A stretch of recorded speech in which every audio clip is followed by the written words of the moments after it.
পুরোনো দিনের টান আজকের সংস্কৃতিকে কিভাবে চালাচ্ছে? আজকের পপ কালচার ঘাঁটলেই চোখে পড়ে এক অদ্ভুত সত্য।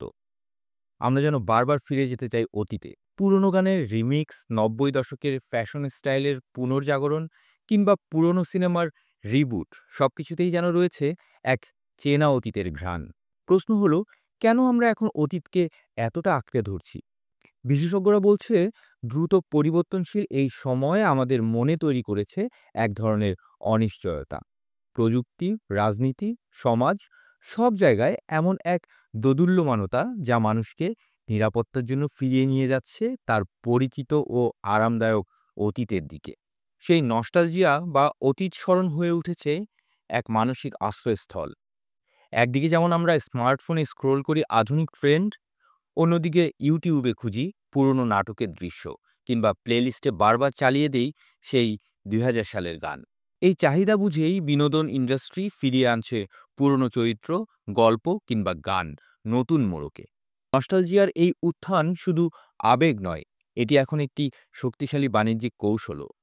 বিজ্ঞাপন, সিনেমা, এমনকি ফ্যাশন ব্র্যান্ডগুলোও জানে একটা চেনা রেফারেন্স আমাদের মস্তিষ্কে নিরাপত্তা ও সুখের অনুভূতি জাগায়। ফলে রিবুট, রিমিক্স, রেট্রো ডিজাইন সবকিছুতেই চলছে পুরোনো দিনে ফিরে যাওয়ার আয়োজন। কিন্তু এতটা পেছনে তাকানো কি সামনে এগিয়ে যাওয়ার পথে বাধা সৃষ্টি করছে? নাকি এই ফিরে দেখা আমাদের বর্তমানকে বুঝতে সহায়তা করছে আরও গভীরভাবে? বিজ্ঞানীরা বলেন, নস্টালজিয়া মানুষকে ব্যক্তিগত পরিচয়ের সঙ্গে সংযোগ তৈরি করতে সাহায্য করে। স্মৃতিচারণ নয়, বরং এক ধরনের মানসিক সংহতি, যেখানে অতীতের অভিজ্ঞতা আমাদের বর্তমান সংকটেও সান্ত্বনা যোগায়। তবে এই অনুভূতির মাঝেও থাকতে হবে একটি ভারসাম্য। কারণ অতীতে হারিয়ে গেলে বর্তমানের বাস্তবতা মুছে যায়, আর ভবিষ্যতের স্বপ্নও থেমে যেতে পারে।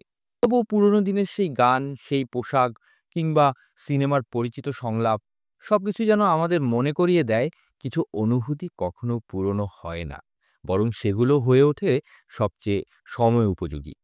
আপনারা দেখছিলেন প্রতিদিন সকাল।